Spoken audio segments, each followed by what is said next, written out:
This MMA content is proudly brought to you by the AllStar app, a fully customizable ad-free sports experience. Download it now.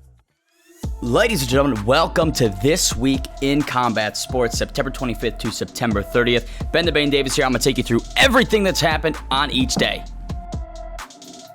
September 25th, 2021, Alexander the Great Volkanovski extends his historic winning streak and defends the featherweight throne against Brian T-City Ortega.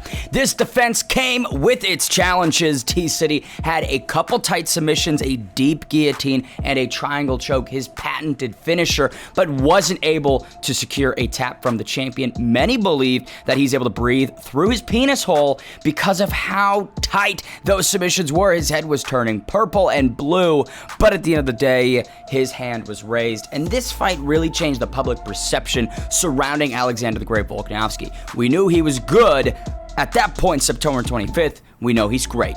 September 26th, 2003, one Nick Diaz would make the UFC debut against Jeremy Jackson at UFC 44.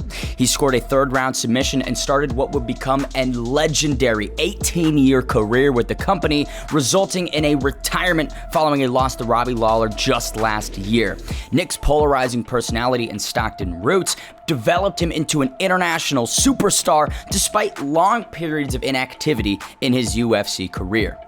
September 27th, 2014, the notorious Conor McGregor meets Dustin the Diamond Poirier for the very first time and dispatched him in less than 2 minutes. McGregor looked like a prime LeBron out there, dribbling Poirier's head off the canvas and shattering his backboard, making it look easy. This win was in the middle of his legendary featherweight run, ending in a 12-second knockout of Jose Aldo in 2015 to capture the featherweight throne. However, McGregor is always criticized for never defending the title. He's got 2 of them, but has yet to defend one. September 28th, 2001, we had an unprecedented turn of events at UFC 33. All main card fights extended to the scorecards with Matt Serra, Jens Pulver, Tito Ortiz, and Chuck Liddell notably scoring decision wins. In Dana White's own words, he called it the worst show the UFC had ever had. Obviously, this was before Derek Lewis and Francis Ngannou. Funnily enough, current UFC broadcaster and analyst Dean Thomas also scored a decision in the first fight of the night. He now works for UFC and ESPN and does a great impression of Dana White. September 29th, 2012, UFC on Fuel TV 5 saw Stefan Struve and the undefeated record of Stipe Miocic in the main event. Everybody knows it takes more than a single firefighter to topple a skyscraper. Miocic was stopped with strikes and loses his undefeated record all in a single evening.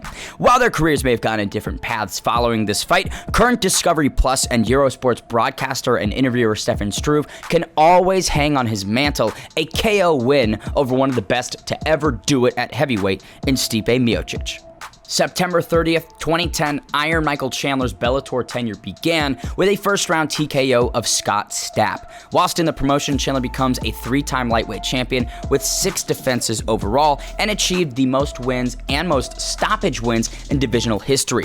While Chandler certainly made his mark in the Bellator scene, his MMA journey progressed into the UFC with amazing performances, always entertaining, and he meets the aforementioned Dustin the Diamond Poirier on November 12th in Madison Square Garden in what is sure to be a cataclysmic clash at 155 pounds. Well, ladies and gentlemen, that's been This Week in Combat Sports. The final week in September delivered some legendary moments throughout the years. The skyscraper getting some love, Volkanovski extending that winning streak, and one UFC event where all those fights went to decisions. I've been Ben the Bane Davis. I truly hope you guys have enjoyed, and I look forward to seeing you next week to take a look back and see what the fuck happened in MMA.